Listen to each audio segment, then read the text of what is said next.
শহরের ওপর তখন ঘন কালো মেঘ।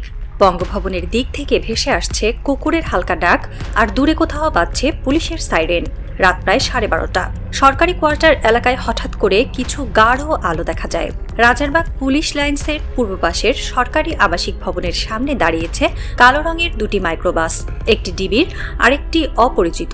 কয়েকজন সাদা পোশাকের লোক নামছে দ্রুত পায়ে। এক কর্মকর্তার হাতে ধরা ফাইল, আরেকজনের হাতে ওয়াকিটকি। নিশ্চুপ রাতের মধ্যে একবারই শোনা গেল নির্দেশ, টার্গেট ফ্ল্যাট সি, সবাই প্রস্তুত থাকো। 5 মিনিট পর দরজা ভেঙে ফেলা হলো। ভেতর থেকে ভয়ার্ত মুখে বেরিয়ে এলেন বঙ্গভবনের সহকারী প্রোগ্রামার মোহাম্মদ সারওয়ারে আলম। তার হাতে তখন এক ল্যাপটপ, চোখে অবিশ্বাসের ছায়া। ডিবি সদস্যরা কিছু না বলে তাকে ধরে নিয়ে গেল। রাতের অন্ধকারে মিলিয়ে গেল পুরো দৃশ্যটা, যেন কোনো গোপন অপারেশন চলছে দেশের ভেতরেই। পরের সকালেই ঢাকার বাতাস বদলে যায়। দেশজুড়ে একমাত্র আলোচিত নাম ডক্টর শফিকুর রহমানের এক্স অ্যাকাউন্ট হ্যাকিং কাণ্ড। শনিবার রাত সামাজিক যোগাযোগ মাধ্যম এক্স এ হঠাৎ ভাইরাল হলো একটি পোস্ট। আইডিটি ছিল জামায়াতে ইসলামী আমির ডক্টর শফিকুর রহমানের। পোস্টে কর্মজীবী নারীদের নিয়ে এমন এক মন্তব্য দেখা গেল যা তার রাজনৈতিক দর্শনের সঙ্গে একেবারেই অসঙ্গত। দেশজুড়ে চমকে উঠল মানুষ। এটি কি সত্যি? মাত্র 1 ঘন্টার মধ্যেই পোস্টটি মুছে ফেলা হলো। জামায়াতের কেন্দ্রীয় মিডিয়া উইং বিবৃতি দিল, আমিরের এক্স অ্যাকাউন্ট সাইবার হামলার মাধ্যমে হ্যাক করা হয়েছে। মিথ্যা বক্তব্য প্রচার করে তাকে বিতর্কিত করার চেষ্টা চলছে। কিন্তু ততক্ষণে দেরি হয়ে গেছে। ভারতের কিছু সংবাদ মাধ্যম, বিশেষ করে হিন্দি ও বাংলা নিউজ পোর্টাল হুবহু সেই স্ক্রিনশট ছড়িয়ে দিয়েছে। শিরোনাম, জামায়াত নেতা নারী বিদ্বেষী মন্তব্যে বিতর্কে। সেই মুহূর্ত থেকেই একটা রাজনৈতিক খেলা শুরু হয়, যেখানে টার্গেট কেবল একটি মানুষ নয়, বরং পুরো একটি আন্দোলন। ঢাকা মহানগর পুলিশের গোয়েন্দা শাখা যখন সারওয়ারে আলমকে আটক করে, তখন প্রথমবারের মতো একটি প্রশ্ন ছড়িয়ে পড়ে শহর জুড়ে। একজন বঙ্গভবনের প্রোগ্রামার কিভাবে জামায়াতে আমিরের অ্যাকাউন্ট হ্যাক করে? বঙ্গভবন কোনো সাধারণ অফিস নয়, এটা রাষ্ট্রের সবচেয়ে নিরাপদ ভবন, যেখানে প্রতিটি সফটওয়্যার, প্রতিটি সার্ভার, প্রতিটি ইমেইল আন্তর্জাতিক প্রোটোকল অনুযায়ী সুরক্ষিত থাকে। সেই ভবনের একজন কর্মচারীর কাছ থেকে দেশের অন্যতম বিরোধী দলের নেতার সামাজিক যোগাযোগ মাধ্যম অ্যাকাউন্টে হ্যাকিং, এটা কি নিছক কাকতালীয়? আরও গুরুত্বপূর্ণ বিষয় হল, বর্তমান রাষ্ট্রপতি শাহাবুদ্দিন চুপ্পু ছিলেন শেখ হাসিনার আমলের নিয়োগপ্রাপ্ত। তাকে নিয়ে অতীতে বিতর্কও ছিল। তাহলে কি বঙ্গভবনের ছায়া ব্যবহার করে কোনো পুরনো রাজনৈতিক শক্তি এখন নতুন খেলায় নামছে? একজন অবসরপ্রাপ্ত গোয়েন্দা কর্মকর্তা নাম প্রকাশ না করার শর্তে বলেন, এই ধরনের সাইবার অপারেশন কোনো ব্যক্তি একা করে না। এর পেছনে থাকে পরিকল্পিত নির্দেশ এবং অনুমোদিত অ্যাক্সেস। অর্থাৎ এর মানে এটা কোনো একজন প্রোগ্রামারের কাজ নয়, বরং রাষ্ট্রীয় যন্ত্রের ভেতরের এক অদৃশ্য হাতের অংশবিশেষ। ভারতের গোয়েন্দা তৎপরতা বাংলাদেশের নতুন কিছু নয়, তবে এখন সেই খেলা বদলে গেছে। আগে যেখানে সীমান্ত, কূটনীতি বা বাণিজ্য ছিল প্রভাবের মাধ্যম, এখন এসেছে ডিজিটাল প্রভাব বিস্তার। সাইবার স্পেস এখন আর কেবল তথ্যের জায়গা নয়, এটা এখন রাজনৈতিক অস্ত্রাগার। ভারতীয় সংবাদ মাধ্যমে শফিকুর রহমানকে ঘিরে এই হ্যাকিং ঘটনার খবর যেভাবে ছড়ানো হলো, তা যেন আগেই প্রস্তুত ছিল। কোনো যাচাই বাছাই নয়, একসাথে ডজন খানেক নিউজ পোর্টালে একই বয়ান। জামায়াতের নারী বিদ্বেষী মনোভাব প্রকাশ পেল সামাজিক মাধ্যমে। এ যেন পরিকল্পিত চরিত্র হনন। একটি রাজনৈতিক দলের ভাবমূর্তি এবং বাংলাদেশের ইসলামপন্থী রাজনীতির আন্তর্জাতিক গ্রহণযোগ্যতা দুটি আঘাতপ্রাপ্ত হয় এই ঘটনার মাধ্যমে।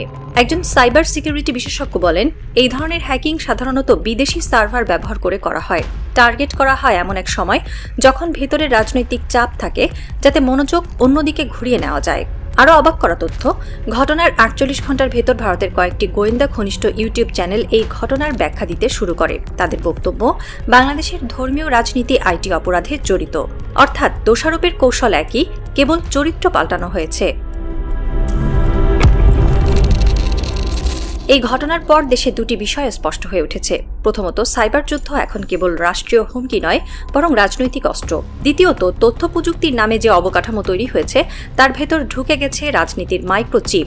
একজন আইটি বিশেষজ্ঞ মন্তব্য করেন, রাষ্ট্রের অভ্যন্তরে থাকা প্রোগ্রামার, ইঞ্জিনিয়ার, এমনকি ইন্টার্ন পর্যায়ের লোকও যদি রাজনৈতিক নির্দেশে ডিজিটাল অপারেশন করে, তাহলে নাগরিক নিরাপত্তা বলতে কিছুই থাকবে না। জামায়াতের কেন্দ্রীয় এক নেতা বলেন, এই হ্যাকিং কেবল ডক্টর শফিকুর রহমানের বিরুদ্ধে নয়, বরং ইসলামপন্থী রাজনীতিকে অবিশ্বাস্য করে তোলার অপারেশন। বাংলাদেশে একসময় প্রচারই প্রতিরক্ষা ছিল, এখন মনে হচ্ছে হ্যাকিংই আক্রমণ, যেখানে প্রতিপক্ষকে হারাতে নয়, কেবল তার ইমেজে দাগ দিলেই যথেষ্ট, আর দাগ পড়লে তা মুছতে লাগে পুরো রাজনৈতিক যুগ। জনমনে প্রশ্ন তীব্র হয়ে উঠেছে, বাংলাদেশের অভ্যন্তরে কি ভারতের এজেন্টরা ঢুকে পড়েছে? অবস্থা দৃষ্টে মনে হচ্ছে রাষ্ট্রের গুরুত্বপূর্ণ দপ্তরগুলোতে ভারতের ঘনিষ্ঠ কিছু লোক বছরের পর বছর ধরে কাজ করছে। তারা শুধু প্রশাসনিক নয়, প্রযুক্তিগত দিক থেকেও সংবেদনশীল জায়গায় বসে বাংলাদেশের অভ্যন্তরীণ তথ্য ভারতের গোয়েন্দাদের কাছে পাচার করছে। বিশেষজ্ঞদের মতে এই হ্যাকিং কেবল কোনো ব্যক্তি বা দুষ্ট প্রকৌশলীর কাজ নয়, বরং এটি ছিল ভারতের তৈরি ম্যালওয়্যারের মাধ্যমে পরিচালিত একটি বৃহৎ সাইবার অপারেশন।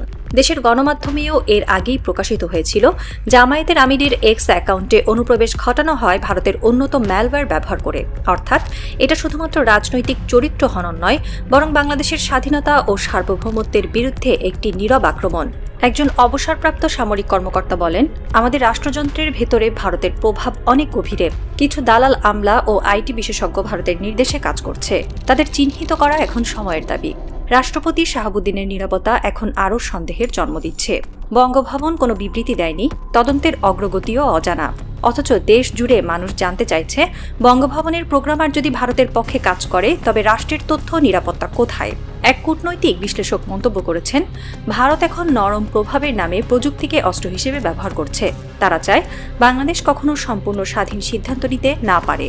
তথ্য প্রযুক্তি বিশেষজ্ঞদের দাবি, এখনই যদি এসব ভারতীয় দালাল চক্রকে শনাক্ত ও বিচারের মুখোমুখি করা না হয়, তবে ভবিষ্যতে বাংলাদেশের রাষ্ট্রীয় নিরাপত্তা ভেতর থেকেই ধসে পড়বে। এই অধ্যায়ের মূল বার্তা যেন একটি, স্বাধীনতা রক্ষা করতে হলে প্রথমে চিহ্নিত করতে হবে ভারতের দালালদের।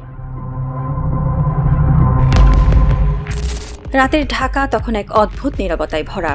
আকাশে হালকা কুয়াশা, যেন শহর নিজের বুকের ভার ঝেড়ে ফেলতে চাইছে। মিন্টো রোড থেকে ছুটে যাচ্ছে ডিবির একটি গাড়ি, নিঃশব্দ তবু অস্থির। গাড়ির ভেতরে বসে এক তরুণ অফিসার, তার হাতে একটি ছোট ইউএসবি ড্রাইভ। ভেতরে সেই রাতের সার্ভার লগ, হ্যাকিংয়ের প্রমাণ, আরেকটি নাম, যে নাম উচ্চারণ করলেই কেঁপে উঠবে দিল্লের দেয়াল। শিশিরের পানির মতো নামছে, কিন্তু তার চোখে আগুন।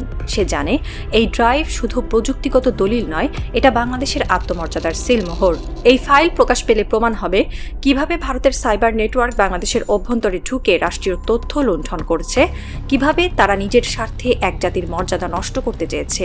ওদিকে ডক্টর শফিকুর রহমান নীরবে বসে আছেন নামাজ শেষে। কক্ষ অন্ধকার, কিন্তু তার চোখে দীপ্তি। তার মুখে একটি বাক্য, বাংলাদেশ কার উপনিবেশ হবে না। দূরে অদৃশ্য বজ্রপাতের শব্দে কেঁপে ওঠে ঢাকার আকাশ। প্রতিটি দেশপ্রেমী বাংলাদেশী হৃদয়ের বিদ্যুৎ চমকে যেন জেগে উঠে এক নতুন প্রতিজ্ঞা।